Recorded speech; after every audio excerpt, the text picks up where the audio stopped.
एक बार एक नौजवान लड़का बौद्ध भिक्षु से पूछता है कि मुनिवर होश क्या है और जागरूकता क्या है और हम इसे अपने जीवन में कैसे ला सकते हैं। वो बौद्ध भिक्षु उस लड़के से कहते हैं, मैं तुम्हें एक छोटी सी घटना के बारे में बताता हूँ। एक बार बुद्ध अपने सैकड़ों भिक्षुओं को प्रवचन दे रहे थे और बुद्ध के सभी भिक्षु बुद्ध को बड़ी ध्यान से सुन रहे थे। लेकिन बुद्ध के बिल्कुल सामने वाली पंक्ति में सबसे आगे बैठा हुआ भिक्षु बुद्ध को सुनने के दौरान अपने पैर का अंगूठा हिला रहा था। जैसे ही बुद्ध की नज़र उस भिक्षु पर पड़ती है तो बुद्ध बोलते बोलते अचानक चुप हो जाते हैं। बुद्ध का इस तरह अचानक चुप हो जाने से वहाँ उपस्थित लोग बहुत चौंकते हैं। जो भिक्षु अपने पैर का अंगूठा हिला रहा था, बुद्ध उससे पूछते हैं कि तुम्हारे पैर का अंगूठा क्यों हिल रहा है। जैसे ही वह भिक्षु बुद्ध के इन शब्दों को सुनता है, वह भिक्षु अपने पैर का अंगूठा हिलाना बंद कर देता है और बुद्ध से कहता है कि बुद्ध, आपके शब्द और समय दोनों ही कीमती हैं, इसीलिए आप इस तरह की छोटी बातों पर ध्यान मत दीजिए। और वैसे भी मैं आपको सुन तो रहा था, तो इससे अंतर क्या पड़ता है कि मेरे पैर का अंगूठा हिल रहा था या नहीं। तो बुद्ध उस भिक्षु से पूछते हैं कि क्या तुमने अपने पैर का अंगूठा जानबूझकर हिलाया। वह भिक्षु बुद्ध से कहता है, नहीं बुद्ध, मुझे तो पता ही अब चला है। बुद्ध कहते हैं, फिर ये छोटी बात नहीं है, क्योंकि अगर तुम्हारे पैर का अंगूठा तुम्हारे बिना मर्जी के हिल सकता है तो तुम्हारा मन भी तुमसे बिना तुम्हारी मर्जी के कुछ भी करा सकता है।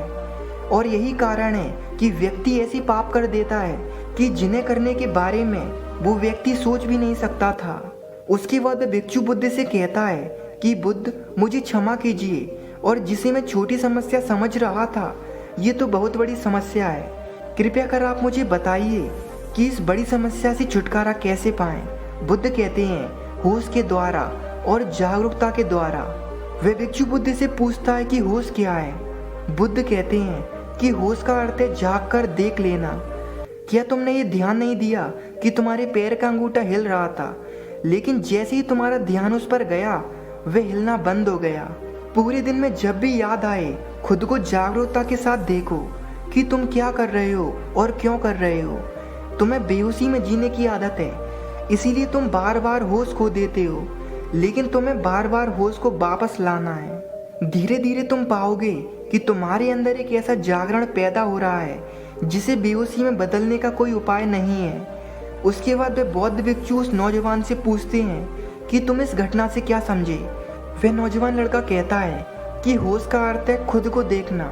अगर हम लगातार जागरूक रहने का प्रयास करते हैं तो हमारे अंदर एक ऐसा जागरण पैदा होने लगता है जिसे बेहोशी में बदलने का कोई तरीका नहीं है। फिर वे बौद्ध भिक्षु उस लड़के से कहते हैं कि शुरुआत में जबरदस्ती जागरूक रहो और बाद में जागरूकता तुम्हारा स्वभाव बन जाएगी।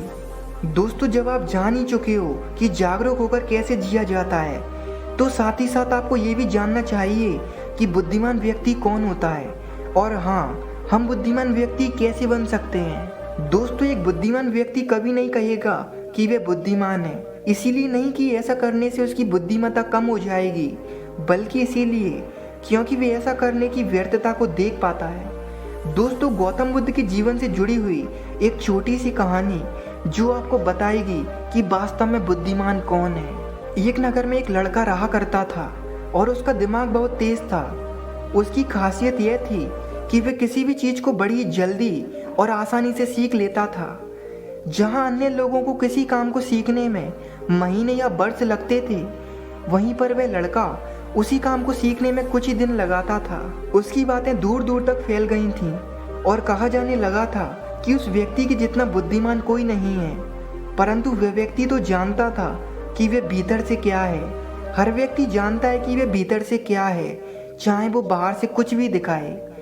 वह व्यक्ति भी भीतर से परेशान था, परंतु वह अपने अहंकार से अपनी परेशानियों को ढकना चाहता था। दोस्तों, ज़्यादातर लोग ऐसा ही करते हैं और इसे ही शो ऑफ कहते हैं। वह व्यक्ति अपनी प्रसिद्धि को और बढ़ाने के लिए तरह तरह के काम को सीखता रहा। वह चित्रकारी करना जानता था, वह मूर्ति बना सकता था और वह गीत भी गा सकता था। और वो दुनिया के जहान का हर वो काम सीख चुका था जो उसने अब तक देखे हुए थे। इसीलिए उसे अपनी बुद्धिमत्ता पर अहंकार था, क्योंकि कोई भी साधारण आदमी एक काम कर सकता है या दो काम कर सकता है या ज़्यादा से ज़्यादा 3 काम कर सकता है, परंतु वह सैकड़ों काम कर सकता था और बहुत अच्छे से कर सकता था। इसीलिए उसे अपनी बुद्धिमत्ता पर अहंकार था। वह इस बात को अंदर ही अंदर मन में मान चुका था कि उसके जितना बुद्धिमान इस दुनिया में कोई नहीं है। फिर एक दिन उसका सामना गौतम बुद्ध से होता है। उसे पहली बार एक ऐसा व्यक्ति दिखता है जिससे उसे नफरत हो रही थी। अब तक उसे ऐसे लोग दिखे थे जो उससे नफरत करते थे, और जहाँ नफरत होती है वहाँ तुलना का होना निश्चित है। वह व्यक्ति अपनी तुलना गौतम बुद्ध के साथ करना शुरू कर देता है। वह देखता है कि बुद्ध के पास तो भिक्षा का कटोरा है, लेकिन उसके पास धन की कोई कमी नहीं है। बुद्ध के वस्त्र तो साधारण थे, परंतु उसके वस्त्र बहुत कीमती थे। बुद्ध तो जमीन पर नंगे पैर चलते थे, परंतु वह नंगे पैर नहीं चलता था। इसी तरह से वो आदमी सैकड़ों चीजों से अपनी तुलना बुद्ध के साथ करने लगता है, परंतु हर तुलना के बाद भी वह पाता है कि उसकी नफरत बुद्ध के प्रति 1% भी कम नहीं होती। वह व्यक्ति मन ही मन सोचता है कि मैं इस भिक्षु से अपनी तुलना क्यों कर रहा हूँ, जबकि मेरा जीवन उससे 100 गुना बेहतर है। लोग भी बुद्ध का सम्मान कर रहे हैं। आखिर इसके भीतर ऐसा क्या है जो मुझ में नहीं है, और जिसके कारण मेरे भीतर इसके प्रति नफरत है। बहुत देर अपने मन में उलझे रहने के बाद वह व्यक्ति तय करता है कि वह बुद्ध के पास जाएगा और उनसे पूछेगा कि उनकी उपलब्धि क्या है। वह व्यक्ति अपने सेवकों के साथ बुद्ध के पास जाता है और उनसे कहता है कि मैं इस इलाके का सबसे बुद्धिमान व्यक्ति हूँ, और आप अपने आसपास जो भी देख रहे हो मैं वो सब करना जानता हूँ। किसी भी कार्य को सीखने में मुझे बहुत ही कम समय लगता है। सभी लोग मेरा सम्मान करते हैं, परंतु इस सब के बाद भी मेरे भीतर आपके प्रति नफरत है। मैं ये जानना चाहता हूँ कि आपकी उपलब्धि क्या है। ये सब लोग आपका आदर सम्मान क्यों कर रहे हैं। उसके बाद बुद्ध कहते हैं कि वैसे तो मेरी कोई उपलब्धि नहीं है, परंतु तुम कह सकते हो कि मेरी एक उपलब्धि है। वह व्यक्ति बुद्ध से पूछता है कि आखिर वो क्या है, मैं जानना चाहता हूँ। तो फिर बुद्ध कहते हैं कि मेरी एक उपलब्धि है कि मैं सभी उपलब्धियों को छोड़ चुका हूँ। वह व्यक्ति बुद्ध से पूछता है कि मतलब मैं कुछ समझा नहीं। बुद्ध उस व्यक्ति से कहते हैं कि क्या तुम्हें प्रशंसा अच्छी लगती है। वह व्यक्ति कहता है कि हाँ, मुझे प्रशंसा अच्छी लगती है, और इस दुनिया में हर इंसान को प्रशंसा अच्छी लगती है। उसके बाद बुद्ध कहते हैं कि क्या तुम्हें अपनी बुराई अच्छी लगती है। तो वह व्यक्ति कहता है कि भला इस दुनिया में कौन है जिसे अपनी बुराई अच्छी लगेगी। उसके बाद बुद्ध कहते हैं कि जो भी तुम्हें अच्छा लगता है और जो भी तुम्हें बुरा लगता है, मैं इन दोनों से ऊपर उठ चुका हूँ। ना मुझे निंदा सताती है और ना ही मुझे अपनी प्रशंसा प्रसन्न करती है।